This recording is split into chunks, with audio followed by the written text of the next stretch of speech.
नमस्कार दोस्तों, कितने में एक बार फिर से आप सभी का स्वागत। दोस्तों, आज सुबह सुबह यूं ही चलते चलते नावा के पूर्व उप मुख्य सचेतक और नावा विधानसभा के विधायक श्री महेंद्र चौधरी से मुलाकात हो गई। दरअसल मैं कहीं जा रहा था और वहीं पर महेंद्र चौधरी भी बैठे थे, चाय पर चर्चा कर रहे थे अपने समर्थकों से और आम जनता से। महेंद्र चौधरी आम जनता से उनकी समस्याएं सुन रहे थे, उनकी समस्याओं के बारे में बातचीत कर रहे थे और वहीं पर हम पहुंच गए। तो जैसा कि आप सभी जानते हैं कि महेंद्र चौधरी मेरे बाल सखा रह चुके हैं, मेरे बचपन के मित्र रह चुके हैं, साथ में हम लोगों ने अध्ययन किया है। तो मैं भी वहां पर जिज्ञासावश पहुंच गया और दोस्तों महेंद्र चौधरी से मैंने कुछ प्रश्न कर लिए देश की राजनीति से, पहलगाम हमले के बारे में और कुचामन से के भी कुछ कई समस्याओं के बारे में मैंने उनसे बातचीत की।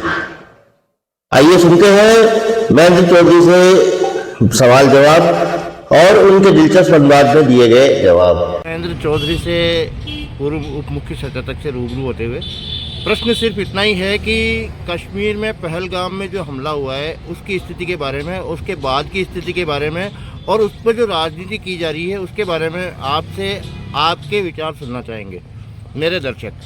देखिए, कश्मीर में जो भी घटना घटित हुई है, बड़ी दर्दनाक घटना घटित हुई है। ऐसी घटना की पुनरावृत्ति नहीं होनी चाहिए। इसमें कोई राजनीतिक या पॉलिटिक्स की बात नहीं है।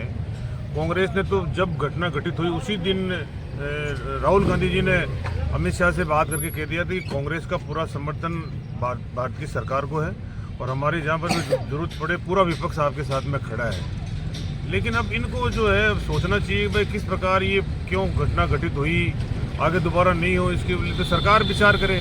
लेकिन ये हुआ बहुत दर्दनाक है। जिस प्रकार के हालात वहाँ पर बने हैं, जो पर्यटक, निर्दोष पर्यटक और जिन पैर की छाती हुई 5 दिन पहले, वो उनकी पत्नी के सामने उनको गोली मारी गई है, जिस प्रकार घटना घटित हुई है, ऐसी घटनाएं वापस घटित नहीं होनी चाहिए।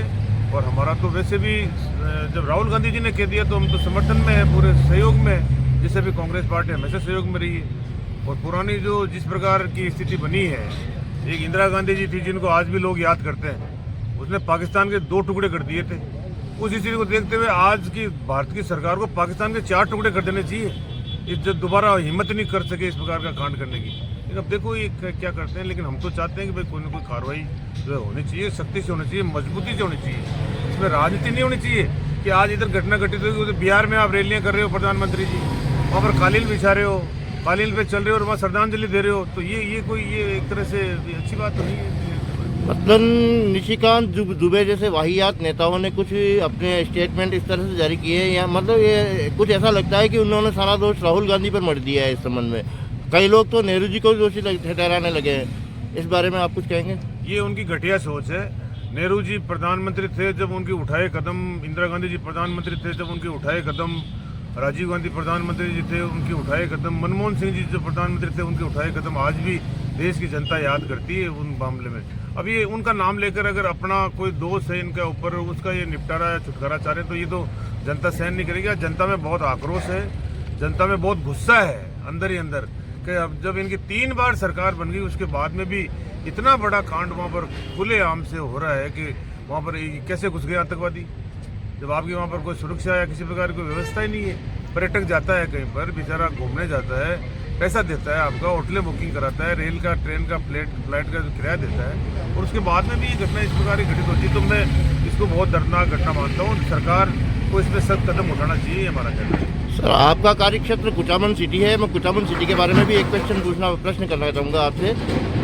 यहाँ पे अभी कुछ दिन पहले एक दुर्घटना हुई है वर्तमान मंत्री जी के घर के सामने, और वहाँ पर एक चबूतरा उन्होंने ज़बरदस्ती बनाया हुआ है। उस चबूतरे के कारण दुर्घटना हुई है और पहले भी उस चबूतरे के कारण दुर्घटना हुई है। काफ़ी दुर्घटनाएं हो चुकी है वहाँ पे। तो उस चबूतरे के बारे में वो हटा क्यों नहीं रहे वहाँ से? क्या आप उस बारे में कुछ कहेंगे? देखिए, कुचामन का तो आपको ध्यान है कि कुचामन जब मैं यहाँ, मुझे जनता ने मौका दिया था तो कुचामन उप तहसील था। यहाँ पर पीने को पानी नहीं था, चलने को सड़कें नहीं थी, किसी प्रकार की कोई व्यवस्था नहीं थी। मैंने इसको बिल्कुल मैं ढर्रे पे लेके आया। तहसील से तहसील, SDM, ADM, जिला तक मैंने बना दिया, उसको उन्होंने रद्द करा दिया। मुझे आज भी उस बात का अफसोस है। उसके बाद के अंदर यहाँ पर कानून व्यवस्था बहुत अच्छे तरीके से थी। अब तो चरमरा गई है कानून व्यवस्था। पिछले 1.5 साल में जो दूसरा जगह केंद्र होते थे आतंकवादियों के, बदमाशी के, गुंडों के, वो अड्डे आज ये कुचमन में बन गए हैं। यहाँ की होटलों में क्या काम हो रहा है किसी से छुपा हुआ नहीं है, और बिना किसी की मिली भगत के ऐसा काम हो नहीं सकता है। या गुंडागर्दी, बदमाशी, चोरी, मारपीट, लूट, डकैती क्या नहीं हो रही है। नशा बढ़ गया है, युवाओं में इतना भयंकर नशा की प्रवृत्ति बढ़ी है, वो आज कुचमन में बढ़ी। इसलिए ये चीज़ें अभी आप बता रहे हो कि चबूतरे की या जो भी बातें हैं, ये तो वहाँ के स्थानीय प्रशासन को सोचना चाहिए कि वहाँ दुर्घटनाएं बार बार हो रही है तो उनके ऊपर एक्शन लेना चाहिए। भाई क्यों, किस प्रकार से हो रही है, क्या है।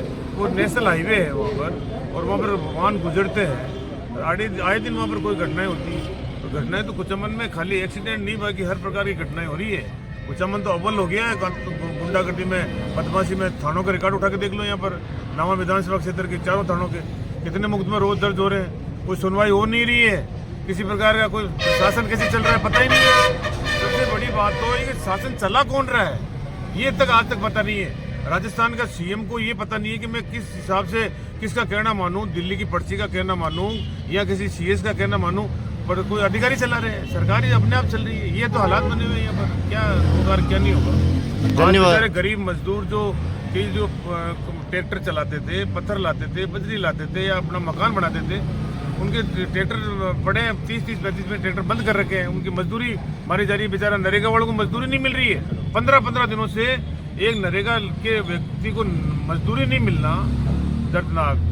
जो अशोक गहलोत जी ने जो योजनाएं प्रारंभ की थी मेडिकल के अंदर, वो बंद कर दी गई। राशन वितरण था, उसके अंदर कटौतियां कर दी गई। और भी सुविधाएं थी, वो बंद कर दी गई। आज गर्मी का महीना मई जून तो भी बाकी है, कटौती कर दी गई पानी की एक महीने के लिए। कोई बोल ही नहीं रहा है, हालत खराब है। मैं कुल मिला के कहना चाहता हूँ, जनता को फिर एक बार सड़कों पे आना पड़ेगा, आंदोलन करना पड़ेगा।